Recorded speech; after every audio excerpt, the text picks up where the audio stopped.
Salut tout le monde, notre cours d'aujourd'hui c'est la drépanocytose, présenté par Dr Achar. D'abord, qu'est-ce que c'est la drépanocytose? On dit drépanocytose ou bien anémie falciforme. C'est une anémie hémolytique chronique due à une anomalie qualitative de l'hémoglobine. Je vais vous expliquer comment. Voici les deux brins d'ADN du gène codant pour la chaîne de bêta-globine et qui va subir une transcription puis traduction pour donner une chaîne de polypeptides constituée de plusieurs acides aminés. Le premier, c'est la valine. Deuxième, c'est l'histamine. Troisième, leucine. Quatrième, thréonine. Cinquième, proline. Sixième, glutamate et septième, glutamate et ainsi de suite. La drépanocytose est due à une mutation sur ce gène. Consiste à l'inversion du paire AT par une paire TA. Et alors, remplacement de l'acide aminé glutamate en position 6 par la valine.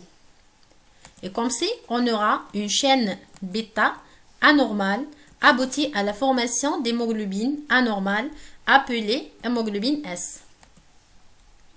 Épidémiologie et mode de transmission. L'épidémiologie.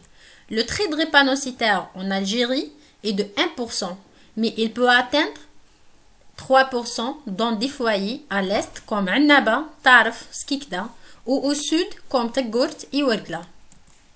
Elle touche surtout la population noire. Mode de transmission. À transmission autosomale récessive. Autosomale, c'est-à-dire elle touche les filles comme les garçons.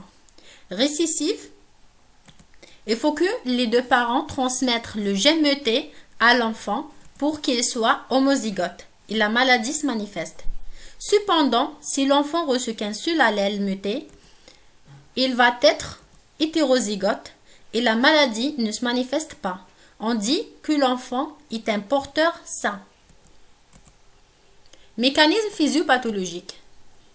Au cas d'hypoxie, c'est-à-dire si la concentration d'oxygène dans le sang est faible, la structure modifiée de l'hémoglobine S lui confère une solubilité moins, ce qui aboutit à l'association de ces hémoglobines en chaînes. Ces chaînes appelées polymères.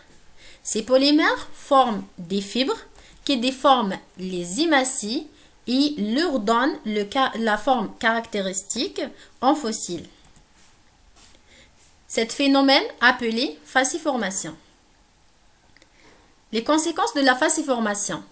La fasciformation entraîne plusieurs modifications, comme la déshydratation à cause d'une dysrégulation des canaux ioniques, des globules rouges fragiles, ce qui favorise leur destruction précoce et alors l'hémolyse, des globules rouges rigides qui forment des microthrombus à l'origine d'infarctus tissulaire et aussi obstruent les petits vaisseaux et entraînent des crises vaso-occlusives qui se manifestent principalement par des douleurs très intenses.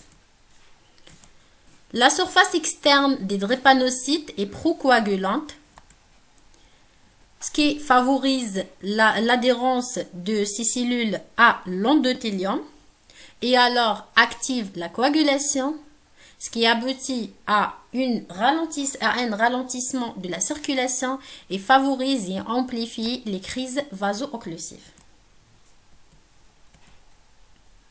Les facteurs favorisants de la fasciformation. Il y a les situations d'hypoxie, comme séjour en altitude, anesthésie générale, infection, insuffisance cardiaque. Il y a les situations d'hyperviscosité, comme déshydratation, fièvre, acidose et changement brusque de température. Diagnostic positif.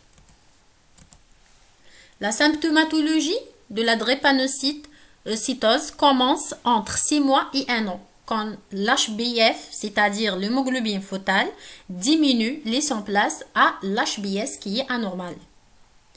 Cliniquement, se manifeste par un tableau d'hémolyse chronique avec axi aigu d'hémolyse. Des crises douloureuses à l'effort, stress en cas de fièvre ou de déshydratation. Retard staturo-pondéral. Mais ces symptômes sont très variables selon l'âge. Entre 6 mois et 3 ans, on trouve triade d'hémolyse chronique, c'est-à-dire pâleur cutanéo-muqueuse, ictère et splénomégalie, crise vaso-occlusive très intense et séquestration splénique. Entre 3 ans et 15 ans, se manifeste par triade d'hémolyse chronique, mais attention, il n'y a pas de splénomégalie à partir de 10 ans. Des crises vaso-occlusives, des infections et aussi des crises aplasiques. Si l'âge de patient est plus de 15 ans, on trouve pâleur cutanéo-muqueuse avec ictère, crise vaso-occlusive, des infections et apparition aussi d'autres complications comme des lithiases vésiculaires et des complications dégénératives. Les complications. La complication la plus fréquente de la drépanocytose sont les crises vaso-occlusives. Il y a aussi l'infarctus splénique, mésentérique, rénal-pulmonaire cérébraux, nécrose des têtes fémorales et humérales, priapisme, qui est l'érection persistante du pénis, accident vasculaire cérébral, syndrome thoracique aigu et crise de déglobulisation. Les examens complémentaires. Examen de première intention. Hémogramme, frottis sanguin et taux de réticulocytes. Hémogramme révèle hémoglobine entre 7 et 9 grammes par décilitre. C'est une anémie normocytaire normochrome. Sur le frottis sanguin, on trouve la présence de drépanocytes. Le taux de réticulocytes est plus que 120 000 éléments par millimètre cube, c'est-à-dire c'est une anémie très régénérative. Bilan d'hémolyse, hyperbilirubinémie indirecte, fer sérique augmenté et lactate déshydrogénase augmenté. J'ai déjà expliqué ces résultats dans la vidéo d'hémolyse. Les examens spécifiques. Il y a test de falciformation qui est positif.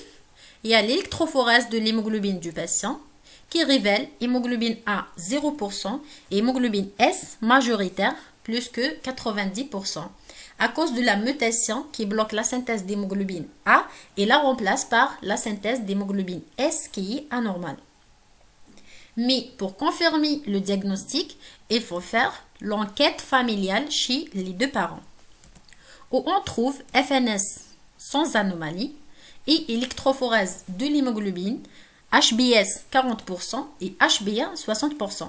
Alors, les parents sont hétérozygotes.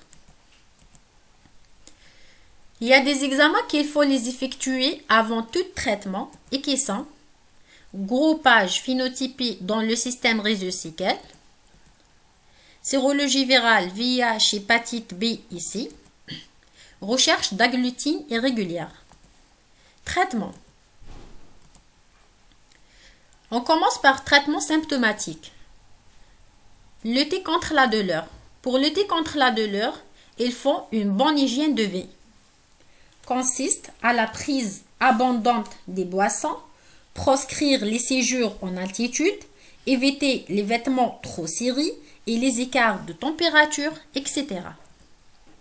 Conduite à tenir devant une crise vaso-occlusive. Mettez le patient au repos, au chaud et au calme.